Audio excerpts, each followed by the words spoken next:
Hello everyone, hope you're having a fantastic day so far. Welcome back to the channel. My name is Strompfel, I'm your coach for the Mt Silver Mences, and for week number 10 of the PCBL, the Mt Silver Mences are taking on the Annistar Aromatisse and their coach, the one guy. Now this battle is actually 1 week late, and that is due to the fact that the PCBL had to take a week off since the PokeCast actually hosted a tournament, which I do not recall exactly what it was or who won, but I know it was a good time for those participated in it. And if you're interested to join one of these, well, there should be a link in the description guiding you to the PokeCast Discord, where you can just join and chat with people, and me and Tangleaboots and all the other guys, and the one guy if you want to do that as well. So the one guy is actually a person I've known for quite some time now. I first met him in the CKBL, I think, and we've only battled once where he came out on top. Really well played game by him. Unfortunately, it wasn't like my best time in my life,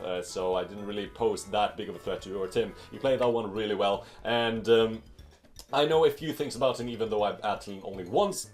And that is that he loves to actually play fat stuff, and he is actually quite lucky of a player, so that's always hard to beat, and he has proven to be a very big threat in this season of the PCBL. He actually took over a team. This is not the original coach. He actually took over for a coach and managed to actually turn that team around like a pancake and come back, which is why he's actually one of the playoff contestants that we're facing off against. Now, since this actually is a potential playoff competitor, then I'm actually not going to show my team, which is why you don't see a team builder in this video. I'll just quickly run down my team, just a few things, not all of them, because I don't want to reveal everything, of course. Just a few things that might have been noticeable in the battle either way. So I'll just quickly explain my team. So we're actually rocking a Choice Scarf. Thunder's quite speedy with a timid nature. And this is of course because look at his team. He has no ground type at all, and he only has 2 grass types, and he opted to bring neither of them. So Thunders is looking very, very good in this matchup. Now we do have a pretty, like, regular type of Feeny, I'd say, like a Taunt Stallbreaker with a Nature's Madness and the Defog. I think I do have the Taunt of this as well. It was quite a while when I battled this, but now we do have a Life for Volcarona, mainly aimed to just come in and click moves, because look at his team and look at my Volcarona, it doesn't really have a good switching for it. Now we do have a quite interesting Runicle set, which I will not get into detail on at all, and then we do have a stall breaking Alolan Persian again with a Taunt, the Parting Shots. I do think I carry the knockoff and the Toxic on this, so that's quite good in this battle. And last but not least, we do have a Choppleberry on my Cobalion in order to take 1 hit from the Terrakion and actually KO that back, which is what I'm thinking will be my Terrakion switch in, or at least my Terrakion check, because look at my team and look at Terrakion. I think it's going to have a lot of fun. Looking at his team, he actually opted to bring the Terrakion, Weezing, Incineroar, Registeel, Necrozma, and the Clefable. Noticeable Pokemon that he actually opted to leave out is something like the Tangrowth. I think he had a Mega Glalie as well, which, you know, why would you bring that versus my team? But, you know, he might want to, in case you want to Ice Shard my... in case you want to Ice Shard my Mega Redaxel or something, I don't know. But yeah, overall he has brought pretty much what I expected. I'm expecting some sort of like SD Terrakion. Weezing I didn't really expect, but you know, it's there. I don't really know what it's going to do. Assault Vest on that Incineroar is probably the way to go in, you know, to deal with my Reuniclus. We do have a Registeel, probably Stealth Rocks, a Necrozma, which is a huge threat versus my team. If he has something like Carmine, or if he has Rock Poly Sword Stance, I think can pose such a big problem to my team. And then we do have a Clefable, which also can be Carmine due to the fact that he has Registeel, which may carry Stealth Rocks for the squad. Now, looking at my squad, I do kind of feel like Stealth Rocks will be Stealth Rock will be a importance to keep off the field, which means that I'm actually going to lead off with my Tapu Fini because I can taunt the 2 Stealth Rockers and I can Nature's Madness pretty much everything else and deal 50%. So that's what I'm going to do. I'm actually going to lead off with my Tapu Fini. Good old Tapu Oski is leading the team as he actually leads off with a Weezing, which is quite problematic. I'm just going to pull a nice switch out into my Reuniclus turn 1 because I can take pretty much any 1 hit. I can take any 1 hit. He can explode. He can do whatever he wants. He can choice ban normal gem explosion, carry the 2 item set, and still wouldn't KO my Reuniclus, which is quite interesting. So I took absolutely nothing from that, and I'm of course going to scare out this Weezing easy. what I'm gonna do is I'm actually gonna pull a double switch into my Volcarona, kind of thinking that he may want to go into Registeel right here, because if he goes into Registeel on my Reuniclus, then he could potentially get up his rocks quite early, and that would pressure me a lot. So I'm actually gonna pull a switch out into my Volcarona, as he actually goes right into that Incineroar, which is good and bad for me. Of course, Volcarona I am Life Orb, I'm gonna shit myself down, don't want to take this hit, I can't care the Incineroar for shit, so I'm just gonna switch right into my counter, which is Tapu Fini. He's doing absolutely nothing, and Tapu Fini sitting in quite good position, because what I can do is just Nature's Madness and do 50% to anything, and nothing on his team really wants to lose 50%, especially not this Incineroar, which actually turns out to be staying in, which is absolutely fantastic. So now it's in range of 2 Bug Busters from my Volcarona, it's in range of like -1 close combat from my Cobalion, stuff like that. But he goes for the U-turn, of course, crits me, doesn't really matter, and he goes right into the Necrozma. Now, this thing is a huge threat, and the main way I can deal with this is with my Alolan Persian, because if he didn't really think that I would bring a Alolan Persian, he might carry like the Mono-Psychic Stored Power set with the substitute. If he doesn't have the Mono-Psychic set, then he needs to have coverage for my Alolan Persian, which means that he can carry something like the Moonlight, but not the substitute, which means that I can put this thing on a timer, which is exactly what I'm going to do. I'm going to go right into my Alolan Persian, because I'm counting my Mystic Terrain turns, and it should end right as a Alolan Persian comes in. So he goes right into this thing, and he goes straight for the Calm Mind, which is terrifying as all hell, and I'm just going to put this thing on a timer. I feel immediately a little bit less scared of this thing, and I want to scout the coverage move that this thing has. If he has something like the HP Fighting, then my Alolan Persian is sitting in the shit, as he just goes to the Signal Beam, and Signal Beam just completely slipped my mind. I could not, for the world of me, remember that this thing actually got the Signal Beam and it was a viable option, which means that my Reuniclus takes a huge chunk of damage right from the get-go, which is quite bad in all honesty. Now Reuniclus is not really...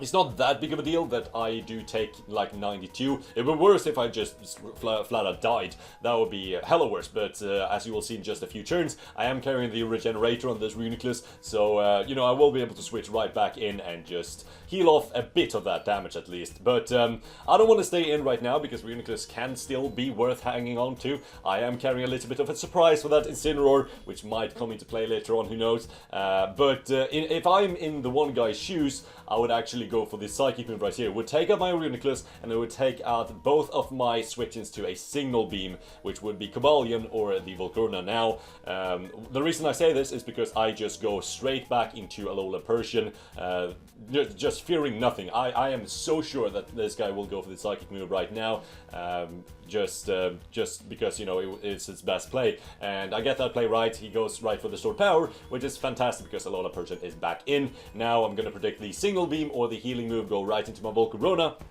Because what Volcarona does is it baits him to actually go right for the Stored Power again, which means that I can go right back into my Rebragus, aka Nico, aka Alolan Persian, be immune to that, and now he's all of a sudden in range from something like a knockoff plus Toxic, which is what I'm going to go for, because I feel like, well, I am carrying Alolan Persian on the team for this exact Pokemon, might as well sack that off and trade it for the Necrozma. I think that's a win-win situation for me. So Necrozma goes down, unfortunately my Alolan Persian goes down as well, but it did its job for sure. It just pivoted in and out and was just a real MVP right from the start. So I'm just going to go straight into my Thunders right after Alolan Persian dies, mainly due to the fact that look at his team and look at my Electric Spam. This is going to do so much damage, even though I am going to carry the Volt Switch, and I probably will click it right now. It's still going to do a giant chunk to this Weezing, as you'll see right now. So Weezing takes 64%, which is amazing. I'm just going to go right into my Cobalion. Now, the reason why I go into Cobalion is, of course, because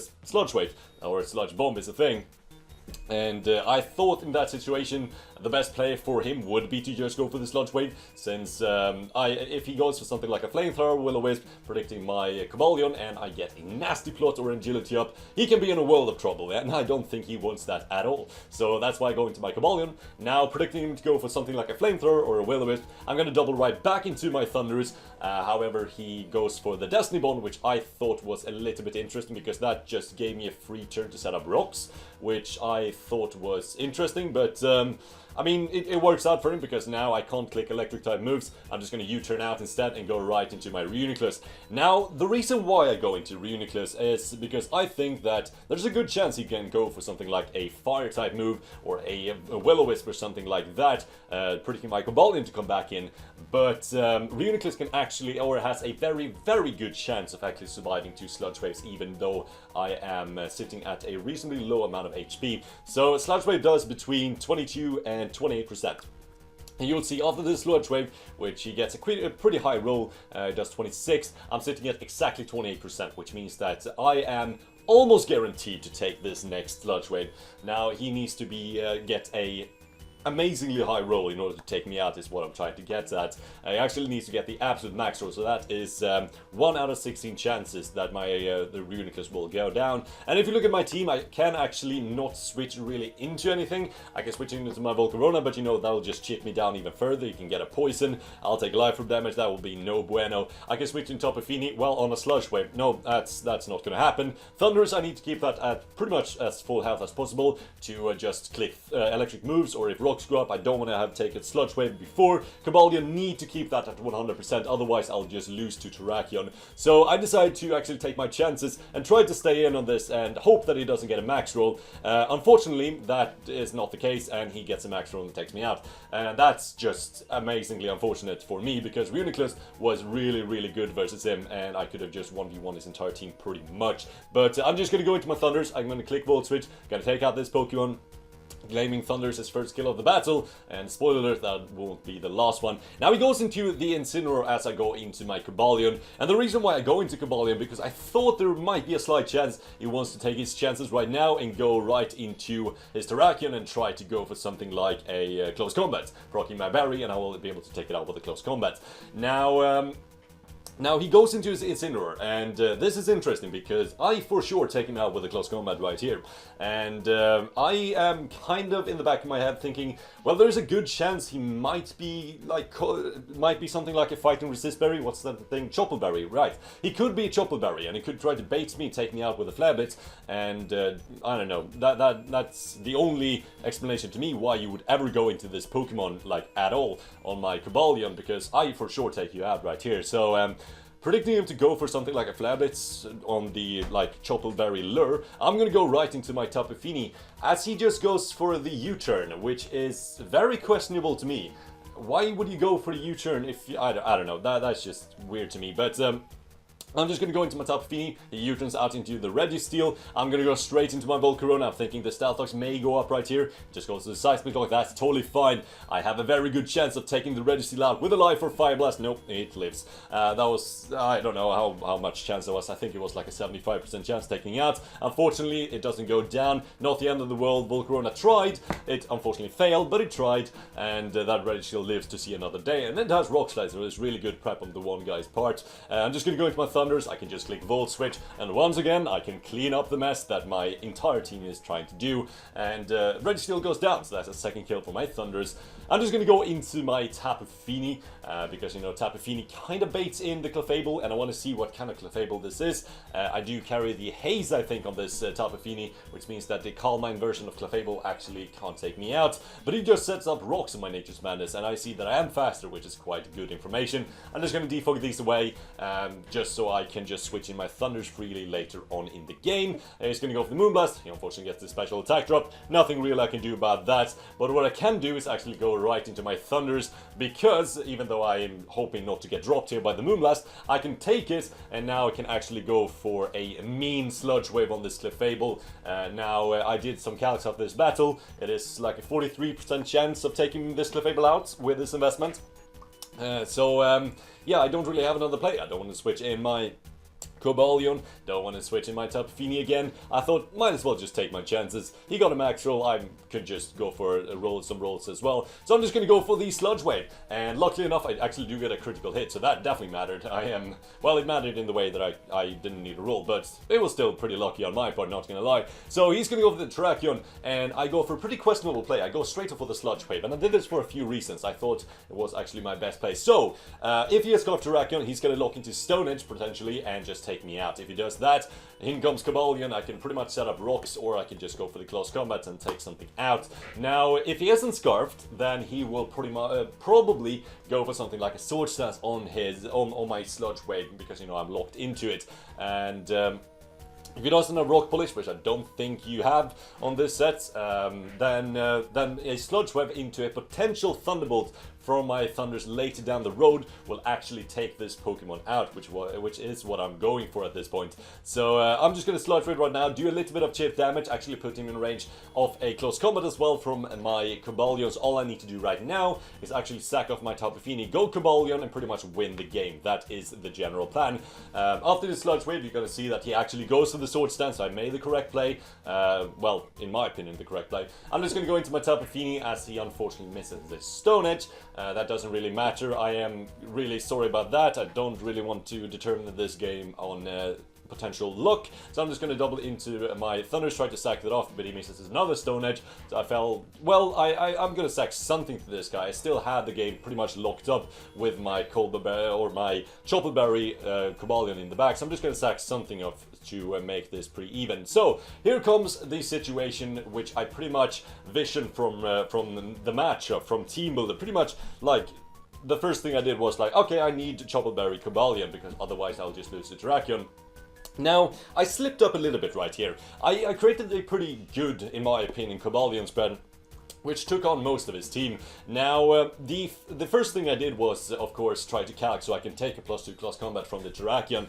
But later down the road, I actually needed a little bit more SpDef, so I opted to just take out a little bit of HP and put it in SpDef instead, which unfortunately meant that the close combat from a +2 Terrakion, Jolly Nature is a roll now to kill. It is a 6.3% chance of him taking me out, and if he doesn't get that roll, and of course, first of all, he needs to win the speed tie right here. If he wins the speed tie, he has a 6.3% chance of taking me out.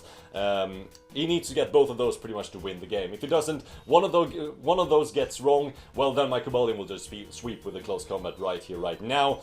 But yeah, we're gonna see what happens. So he goes to close combat, wins a speed tie, Choppleberry procs, and I die. So that was pretty much. I've not been this unlucky in Draft League in forever. That's just pure bad luck in general. Lose the speed tie and lose the what is it, like 93% chance of actually surviving. So yeah, that's just really unfortunate. I can't say I wasn't pissed when this happened. I was kind of salty. I have not felt salt in my veins for a long time, but I can guarantee you that I felt a little bit salty when this happened. But it's all good. So I'm gonna try and go for my last win con, which is my Thunders. I'm gonna Thunderbolt this, of course it takes him out easy, and the only thing I can do now is actually hope for a crit or a para full para on the Incineroar, which of course I'm gonna go for. So I go for Thunderbolt, of course he, unfortunately he lives, goes for the Flabber's, takes me out, actually loses Incineroar in the process, so that will be a 0-0 loss for the Mt Silver Mences in week number 10. I'm gonna say GG to the one guy, you played this really, really well. There was a few turns which I didn't really agree with, but you know, it worked out for you, so what can I really say?